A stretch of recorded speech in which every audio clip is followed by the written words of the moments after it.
नमस्कार दोस्तों, मैं डॉक्टर रोशन ठाकुर, मेडिकल स्पेशलिस्ट, आपके लिए नया वीडियो लेकर आया हूँ स्क्रब टाइफस के ऊपर। ये मेरे YouTube चैनल पे अवेलेबल होगा, आप इसको देखें। अगर आपको इसको फ़ायदेमंद लगता है तो इसको लाइक करें और सब्सक्राइब भी करें। स्क्रब टाइफस, इसका नाम तो आप लोगों ने सुना ही होगा। एक बुखार वाली बीमारी है।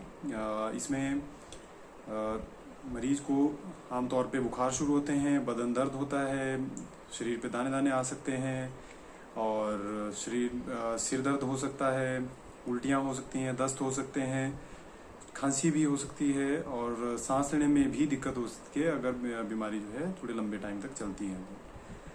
ये एक बरसात में होने वाली बीमारी है। आमतौर पे जैसे आपने देखा होगा कि स्क्रब टाइफस के केसेस बरसात के सीज़न में काफ़ी ज़्यादा डिटेक्ट होना शुरू हो जाते हैं।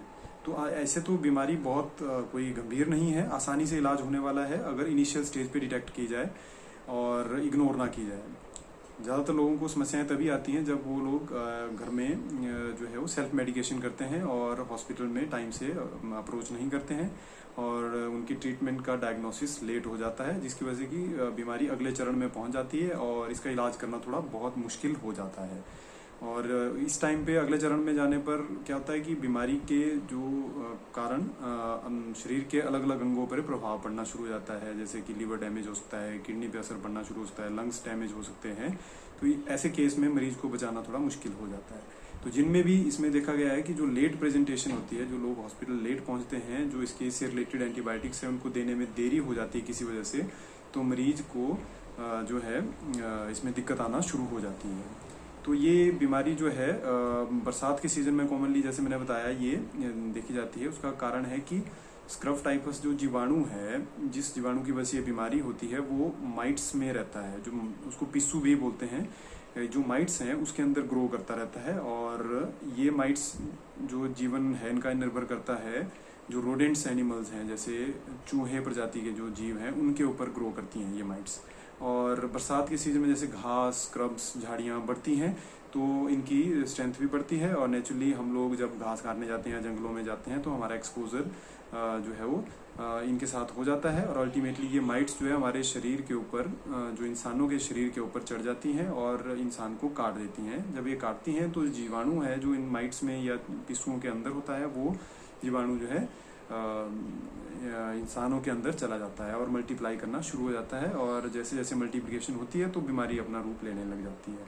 ये एक बिल्कुल साधारण बुखार की तरह प्रेजेंट करेगा और अल्टीमेटली पेशेंट जो है अगर इसको साधारण बुखार समझकर इग्नोर करेगा तो पेशेंट को आगे आके दिक्कत हो सकती है। लेकिन जैसे आप हॉस्पिटल जाते हैं तो इसके लिए टेस्ट भी उपलब्ध होते हैं, तो उसको टेस्ट के थ्रू डायग्नोज किया जा सकता है और इनिशियल स्टेज में बहुत ही आसान और बहुत ही साधारण सिंपल सी दवाइयों के साथ इसका इलाज संभव हो जाता है।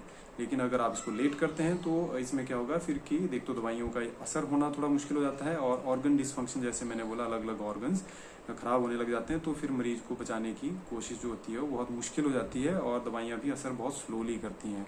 और इसमें एक तरीका ये है कि अगर खेतों में तो जाना ही है और घास में भी जाना ही है लोगों ने, तो उसमें बचाव के लिए ज़रूरी है कि वो अपने जैसे बाजुएं हैं, टांगे हैं, उनको अच्छे से कवर करके रखें कपड़ों के जरिए, ताकि वो माइट जो है आपकी डायरेक्टली स्किन के कांटेक्ट में ना आए।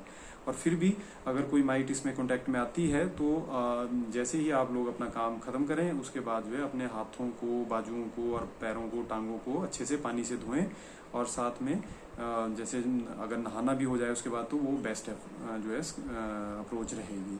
तो इस तरह से आप इसमें जो है स्क्रब टाइफस से बचाव कर सकते हैं और अर्ली ट्रीटमेंट जो है सबसे ज़रूरी है। तो इसमें पैनिक करने की ज़रूरत नहीं है। जब भी बुखार लगे तो आप अपने डॉक्टर की सलाह लें और बरसात के सीजन में ये बुखार एक स्क्रब टाइफस भी हो सकता है, तो इसके लिए ज़रूरी है कि आप अपने हॉस्पिटल में जाके डॉक्टर से इलाज करवाएं। तो ये था आज का वीडियो।